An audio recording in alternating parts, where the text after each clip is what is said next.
And we're back to learning Inkscape, and this time I'm going to show you how to create a cube's text effect. The effect itself is simple.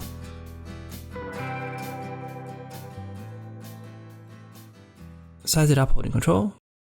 But if you want to adjust it, make sure to create a copy first. Control D, add the scatter cubes filter to the copy. And if you now move it around, the filter is adjusted automatically. So you can use that as a form of adjustment, because this filter doesn't really have a menu to adjust it. You can resize it obviously, and if you move it around then the adjustment is way smaller. So make sure that you've got the design set first and then size it up.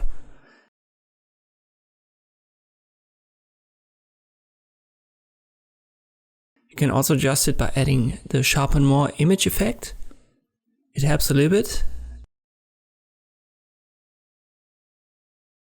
And another way to adjust it is to copy it, so pressing Ctrl D and layering more and more of these cube texts on top of each other. So it's an easy effect, but if you want to adjust it, keep these 3 tips in mind. And this is how you can create a cube's text effect in Inkscape. I hope this video was helpful, thank you for watching, and I'll see you next time.